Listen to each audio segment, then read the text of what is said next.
There's a strange cruelty wired into the human mind. The closer someone gets to you, the more they actually care, the more you find reasons to pull away.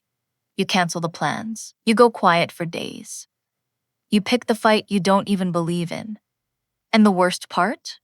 You don't understand why you're doing it either. If you've ever sabotaged a relationship that was actually good for you, this video will show you exactly what's happening in your brain. And it's not what you think. Most people assume this is a commitment problem, that they're just bad at relationships. But psychologists who study attachment have found something different. This isn't a flaw in how you love. It's a strategy your nervous system learned a long time ago. Back when pulling away was the smartest thing you could possibly do. Here's how it forms. As children, we're completely dependent on our caregivers, not just for food, but for emotional safety.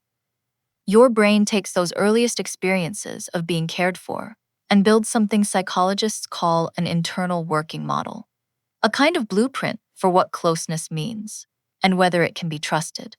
When that early safety is consistent, the blueprint says one simple thing: closeness is safe. But when love is unpredictable, warm one day, cold or overwhelming the next, the brain writes a different blueprint entirely. It learns that depending on someone is dangerous, that getting close means getting hurt. So the mind builds a defense. If I don't need anyone, no one can let me down. And here's the trap: that blueprint doesn't just sit in the past. You carry it into every relationship, and it quietly shapes who you choose and how you read them. So the prediction keeps coming true. But here's the part almost no one talks about. This defense doesn't switch off when you grow up. It hides, it waits, and it activates at the exact worst moment. Not when a relationship is failing, but when it's succeeding. When someone gets close enough that losing them would actually hurt, your old alarm system goes off. Your brain registers love itself as a threat.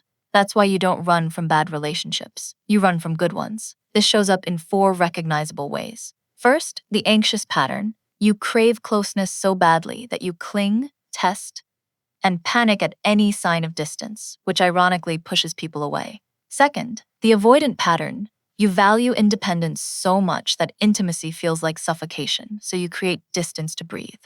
Third, the disorganized pattern, the most painful one, where you want closeness and fear it at the same time, pulling people in and pushing them away in the same breath.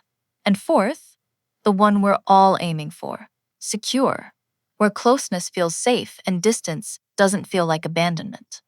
Most people listening will recognize themselves in one of the first 3. And that recognition is where everything starts to change. Because here's what the research actually shows, and it's the most important thing in this video. Attachment patterns are not permanent. That blueprint your brain wrote? It can be rewritten. Columbia neuroscientist Amir Levine, who studies this, puts it simply: attachment styles aren't lifelong labels, they're patterns the brain can relearn. Psychologists call the goal earned security. People who grew up anxious or avoidant who, through awareness and the right relationships, literally rewire how they bond. The wiring that got built by experience can be rebuilt by experience. It starts with 3 things. 1, catch the moment. The next time you feel the urge to pull away from someone good, pause and ask, is this person actually a threat, or is my old alarm going off? Naming it strips it of half its power. 2, stay, just slightly longer than is comfortable. Every time you tolerate closeness instead of fleeing, you're teaching your nervous system a new lesson: that intimacy doesn't end in pain.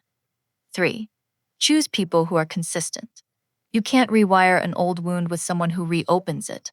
Secure, steady people feel boring to an anxious brain precisely because they're safe. Learn to read that calm as health, not absence. The truth is, pushing people away was never about not loving them. It was about loving them so much that the part of you trained to expect loss got scared. But that part of you was protecting a child who needed it. You're not that child anymore. And the people worth keeping, they don't need you to be perfect. They just need you to stay. If this resonated, you're not broken.